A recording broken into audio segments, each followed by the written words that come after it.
Morning guys, John here. Hey, I've got to work on this caddy again today. The other day, was 2 days ago actually, I shot it with some urethane primer. Then I didn't work on it for a day because Connor showed up and he wanted to get the dozer done. And we did that too, so check that video out. I'll be putting that up pretty soon if I haven't already. I don't know, I'm out of control with my order and what films I put up when. But none of that really matters as long as they're there and you guys watch it, that's all. So, this is what we're looking at right now. Okay, so I've got the urethane primer on this. I don't know if I can catch it in the light good enough on this camera, if I could focus in, but you can see the sandy scratches. Man, there's plenty of them, and they're everywhere, and they're deep, some of them. So, the next thing I gotta do is primer surface this thing. This sat in here for a day, but it's been pretty clean in here because I just wiped my hand across this. My hand is not dirty and greasy. There's no dust. So, I'm gonna give it a light blow off, and then I'm gonna start spraying some 2K primer on. This is the 2K primer I'm going to use, the Kirker Perfect Prime. It's a 2K urethane primer surfacer. So this stuff's got to go on there thick. I don't know how much I'm going to get on there. Probably half this gallon will go on that car. My plan is to do the bad Chad method and go ahead and put on everything I think I need right now. Now, if you notice, any place I sanded and where it sanded through and there's felt, you can see it. Now, I primed all the places that had bare metal. That's all I really did with the epoxy primer is just hit the bare metal. Like through here, there's bare metal and I hit all that. And of course, the roof and the hood, they were completely bare. So I sprayed them all up. Now, that's just got one coat on there, but that's all I'm gonna put on it. And then I'm gonna hit it with the primer surfacer. And then we're gonna block sand it out, fix any spots we see with more filler if we have to. Now, I already know the bottom of this door. It looks like it needs a fill. I probably should have done it already, but I didn't. So that's our plan for today, is to hit it with some primer surfacer. And before I hit it with the primer surfacer, I'm gonna give this can a good shake. Oh yeah, there we go. Shake it up, baby. Probably shake it for about 4 minutes. Hey, while that's shaking up, let me show you my new Astro spray gun. I bought this online, autobodytoolmark.com. I forget what I paid for it. It wasn't too much. It was like $100 or something. But anyway, it's got the 2.0 nozzle on it. I was looking for the biggest nozzle I could find without spending a fortune, and this is what I came up with. So we'll take it out of the box, take it, look it over, and we'll see how it works today. Wow, we got 4 minutes without the can flying out. That's pretty good. That little strap really does help. So we've got our paperwork that comes out of the top of the box, about a mountain of it. So this gun is made by Rich Star Precision Industries, and that's in Taiwan. I like Taiwan better than some other places I won't mention. Anyway, Astro, compatible with solvent and waterborne paints. So that's us. It's got a little troubleshooting guide here and a cleaning guide and parts diagram. They give us a toothbrush. I don't know why they think I need a toothbrush. Must be they seen my choppers, but anyway, comes with the cup, comes with the cap, and it comes with the gun. So this is it, the Astro Star. So, and it's a GRAV01. I don't know what that means because on the box over here it says the GF2OS. I'm thinking the 2OS stands for 2mm nozzle, which is right here. Looks pretty decent. Easily comes out, little strainer, so that's handy. I don't know if I'll use that because I strain my paint anyway. This is the nozzle, it's all brass in there. Looks like there's a little plastic gasket of some sort. Really, that's light, man. This feels great. And I need light. The other day I sprayed that one coat of epoxy on there and the gun gets heavy. I don't fill it up either. I only put in what I need to. It tells me right here that's a 2.0. This reminds me a lot of the Harbor Freight guns. It looks like it's got the throttle down here at the bottom. And we've got our needle flow. We've got our fan, our trigger. This limits the trigger. If I crank this in, you can't pull the trigger back as far, and it changes how much fluid you're putting out as you're spraying. So you're running into a lot of runs, you're pulling the trigger all the way, and you're just pouring fluid on, and it's too wet. You can crank this down and back it off some, instead of trying to memorize where you're stopping every time. Yeah, I kind of like it. I don't know, we'll see. We'll see how it functions, that's the main thing. But so far, I like it. And I'm not getting paid or anything. My tiny little channel, they don't even know I exist. Which is okay, as long as you guys know I exist. Ooh, it's even graduated. Okay. I wish I could tell you guys what I paid for this gun, but I don't remember. It was so long ago that I bought it. It's got the thing on top that you can pop that out. I always point the bleeder, make sure the bleeder is pointing up. So if I'm tipping the gun down, it doesn't flow paint out onto the surface and then you got a mess on your hands. Looks like I'm gonna put this gun together, get set up. I've already got our primer shook up. Next thing is mix it up, pour it in the gun and start spraying, I guess. Yeah, almost forgot. I got a wrench fit the gun too. I'm not sure what most of these do, but I'll figure it out as I need to. All right, I kind of like this gun so far. I haven't put any paint in it or any paint through it yet, but it's very light. And I like that with my weak little spindly arms. Getting old and tired. Anyway, put one of these on here because this thing, really it's like a little bit of an insurance policy from moisture coming up through your air hose and getting into there and making a mess. So we like this. Relatively cheap or relatively expensive, depends how you look at it. I bought a 2-pack, I think, and it was like 15 bucks, somewhere around there. Got my air fitting on there, so I'm all set. Some guys, they always put a voltage regulator. Some guys put a pressure regulator right on the gun. Some guns actually come with a pressure regulator. I don't feel the need for that. I got a really good Binks regulator over there. Once I figure out where I want to be, I set it and I kind of leave it there. I don't make finite adjustments. I'm not sophisticated enough for that. I guess maybe a professional really knows what they're doing with the air pressure, and whether 35 or 40 pounds or 10 pounds or 12 pounds or whatever makes a big difference to them. So I'm not saying you shouldn't have one. I'm just saying I don't have one because I don't know how to use it. So anyway, let's get mixing.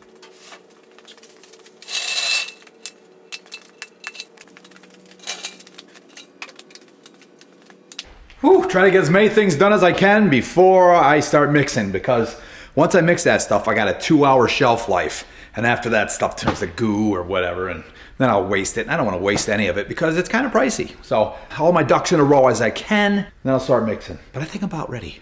So here we have it. It's going to be a 4-to-1 mix. So 4 parts from this gallon, 1 part from this quart thing. That kind of makes some sense. On my mix cup, I've got all different kinds of graduates here. And the one here is there's 4-to-1. I can make 4 different quantities on here with this mix. I can make quantity 1, 2, or quantity 3, or quantity 4. Not to be confused with 4-to-1. But what I do then is I'm going to probably make the number 4 quantity. I'm not sure exactly what that's going to give me. I think 2 quarts mix once I get up to this line. And then if I wanted to add something else, like I could do 4 to 1-to-1, I could bring it up that other line and add a 3rd component. But we're not gonna. We're going to see if we can get it to spray with the actual primer and then the primer hardener. If it needs additional reducer, I can probably do that by eye to see what'll go through the gun. So I won't worry about that last one. But just to do the 4-to-1 mix that I'm going to make today, I'm going to bring the primer up to level 4, and then I'll add the other component after that to that line number 4, and then we're going to go from there. So this stuff is really pretty thick, but you know what I'll do? First thing I always do, I don't know about you guys, you open a can of paint, I always go right to the bottom, and then I give it a swish and pull it up. Ooh, look at that. Nice and clean. Doesn't look to me like there's gonna be any problem with it at all. The shaker did its job, so we're just gonna mix it around a little bit, because it tells you to shake it and then mix it on the instructions. So that's just exactly what I'm gonna do. Uh-oh, I hear Connor's truck pulling in. Ooh, boy, it's getting louder by the second. I think he's gonna pull right through the door, the way it sounds. Another thing I always do, I don't know about you guys, but I'll usually put a hole in the lip of the can, like right here with a screwdriver. Probably should use a mallet, because that hurts. Put a hole there so that the paint that goes in the rim can go back into the can. Hey, Connor. Howdy. What's going on? I got the dishwasher in. So you did a dishwasher job already, so that's good. That worked. All right, so I gotta pour this up to the line number 4. I got that done. Doing some surfacing, eh? So this is some thick stuff right here.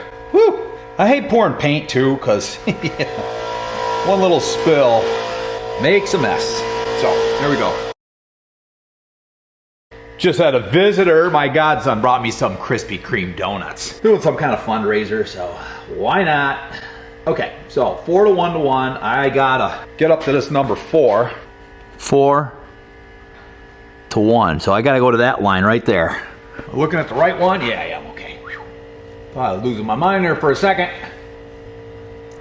Now we'll only know we did this right if when we get down to the last quart of using up this thing, it matches. And of course if it sprays on right and works right. Back to charging your system up. Oh, good. Yep. So you plug back in. I'm plugged back in and ready to have air compression. Yep. Hey, you see my new paint gun I got? You got a new paint gun? Yeah. So you don't atrophy while you're putting it on. Right. I just want to get this on there. Slop it on there. Right now I'm mixing, Connor. Mix, mix, mix. Almost wish I had a way to shake this stuff together, but it probably wouldn't work right. I don't know. Oh my gosh. So I'm just swishing it, trying to kind of bring the solids up from the bottom and get it all mixed up. So from here at 70 degrees, and I'm about 68 degrees in here right now, I've got 2 hours to spray this out. And I think I can do it pretty easy. This will be about, I think this will fill that cup probably 3 times. That should be just about right. I'm supposed to put on 2 medium wet coats. That's what I'm gonna do. So I'm still mixing. So what I got here is a pretty thick mix. I don't know how well you can see that, but the way it's coming off this, you can tell it's just a thick mix. It kind of keeps going in a string. It never really gets drippy. There's always stringy. Now this is supposed to be able to just mix these two components and be able to spray it without thinning or reducing. But I'll bet you anything I'm gonna have to put some reducer in it to get it to come through the gun, because to me it looks really, really thick. Now you want it to spray thick because you want that buildup on the car so I can sand it down and make everything smooth and take out the gigantic scratches I put in it. But I don't know. We'll see if it goes through the gun. All right, got my schmuck on. I'm gonna put on my respirator. Nobody will be able to hear what I'm saying then. Then we're gonna go to spraying. Okay, as is usually the case, I mixed it up just like the instructions said. I've actually got a 2.0 millimeter nozzle in my gun. This is telling me I could use a 1.4 to 1.8 millimeter tip. No way is that going through that. So I'm gonna have to pour it back out of my gun and mix it up with a little bit of urethane reducer and see if I can get it to spray then. And this kind of stuff is all costing me time, which I don't have a lot of time here. Now, I've mixed up this stuff before. Hopefully I got a fairly good feel of what it's gonna take to get it into a pourable consistency. When I say pourable, I mean sprayable. Now hopefully I didn't just over reduce it. But I'll be able to tell how it sheens off the stick whether or not this is going to wind up being sprayable. Okay, so that amount I poured in there, I couldn't tell you what it is. But I've mixed it up, and this is the consistency I got now as it sheens off the stick. See, it's sheening off thinner, it's sheening off faster, and it's turning into drips. This is about as thick as I think will go through that gun. I think I got it right where I want it. So I'm gonna pour it back in the gun, and then we're gonna try again. Breaking out a new 2-cent strainer. I'm so cheap. It really bothers me to have to do that, but whatever. It's what we gotta do. All right, let's see. I can even tell how it goes through the strainer. It's still pretty thick, but we'll see. It might spray. Because let's face it, it's just gravity feed. There's no pressure on this. You know, maybe if I had a pressure tank gun, I would be able to force it through, you know? I don't know. I'm gonna have to figure out a better way to spray primer. I don't like thinning it. I'd like to go on kind of thick. Okay, we'll try it again. Still nothing. Gotta thin it down some more.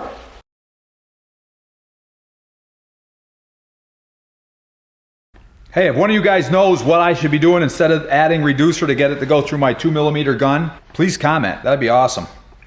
That's much thinner, but I still don't think it's gonna go through the gun. But you know what? I could be fooling myself because in the bottom of this gun is still some of the old mix. See? Look at that. Oh, I might be fooling myself big time. So here's what I'm gonna do. I'm gonna dump a little bit of reducer right in the gun. Okay, that's coming out now. Now I'm gonna add the primer back to the gun. We're gonna try it again. Okay, let's pour it on there. Let's see what happens.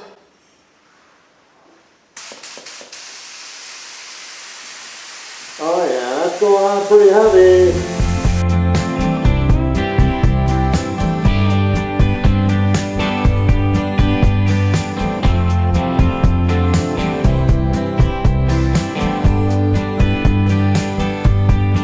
Wow, that's on there heavy. Little too heavy, I think, and it's coming out all blotchy and modelly and weird. Now right here, I got it on there, it's laying on there heavy, but it's kind of flat. Over here, it's like almost saggy and runny and awful. Oh, I think I bought myself a sanding job. This up here, I think this is gonna flatten out because it's a flat surface. You know, it's always easier to paint a flat surface, but down over the edge here might be a little problem. So I turned up the air pressure a little. I think I'm gonna turn back the fluid, maybe move a little faster, but it's kind of coming out, it's coming out thick, and it's almost like I should thin it some more, but I don't know. Okay, I'm gonna try this side of the roof, and see, I'm gonna turn the fluid down a little bit and see if that makes it better.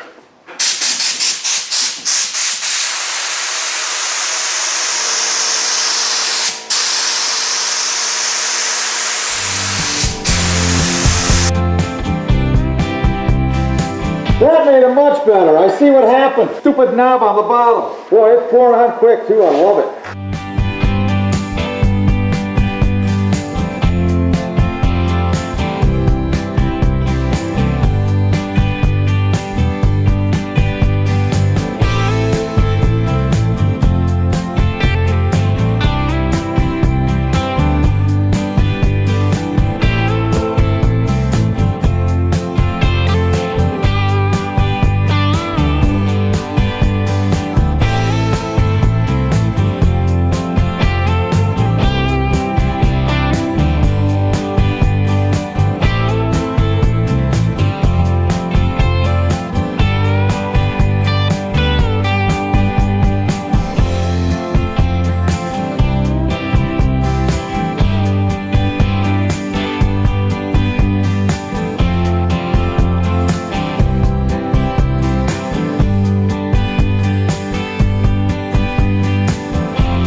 Okay guys, I got the first coat on here. It's looking pretty good. You can still see through it. So I am gonna put another coat on this. I gotta mix up quick pretty soon here and get going on that, but I went really quick. That gun really laid it on there. My problem at first was it was blurping out and coming out real goofy, and the stupid screw on the bottom was cranked in too far and I wasn't getting airflow. So I opened that up. I probably will open up all the way as I try it again, but now I'm gonna mix up another batch. I'm gonna spray the second coat on there, and then I think that'll be good. But luckily it's just primer. It's gonna get sanded. Any imperfections, that's what it's for, is getting rid of imperfections. So, hope you guys like this video. Like, share, subscribe.